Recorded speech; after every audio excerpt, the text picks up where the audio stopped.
Exporter via le menu contextuel et glisser-déposer. Cliquez avec le bouton droit de la souris sur la liste des résultats dans l'organisateur EMR pour obtenir toutes les options d'exportation sous l'élément de menu exporter. Les CD d'ICOM, le récepteur d'ICOM, le fichier EMA-IMADIB ont déjà été montrés dans la vidéo des boutons d'exportation. Les mêmes boîtes de dialogue s'ouvrent via le menu contextuel. De plus, nous avons toujours la possibilité d'exporter vers un dossier.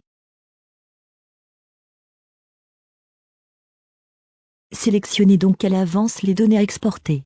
À l'aide du menu contextuel, sélectionnez l'entrée exportée vers dossier. Une fois encore, vous recevrez un aperçu de tous les objets sélectionnés. Par exemple, utilisez le menu déroulant pour sélectionner le dossier local. Pour exporter les données, cliquez sur OK et les données seront copiées dans le dossier sélectionné. À l'aide de la fonction glisser-déposer, les images peuvent être copiées à partir du visualiseur EMR vers une application Microsoft Office telle que Microsoft Word, LibreOffice ou vers un autre emplacement, Bureau, Explorateur. Sur l'ordinateur local. Ouvrons donc une image dans l'organisateur EMR et LibreOffice. Cliquez sur le bouton glisser-déposer dans la boîte à outils, cliquez avec le bouton gauche de la souris dans l'image et faites glisser l'image dans le document LibreOffice en maintenant le bouton gauche de la souris enfoncé.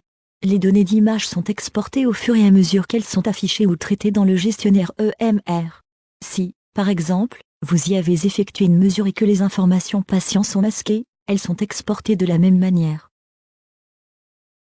Lorsque vous glissez-déposez une image sur le bureau ou l'explorateur Windows, l'image est insérée sous forme de fichier et reçoit les informations patients sous forme de nom de fichier. En plus de glisser-déposer, deux fonctions sont disponibles pour copier la vue actuelle ou l'image actuellement active dans le presse-papier pour une utilisation ultérieure. Le premier bouton permet une capture d'écran de l'image ouverte. Le deuxième bouton crée une capture d'écran de toute la zone de visualisation.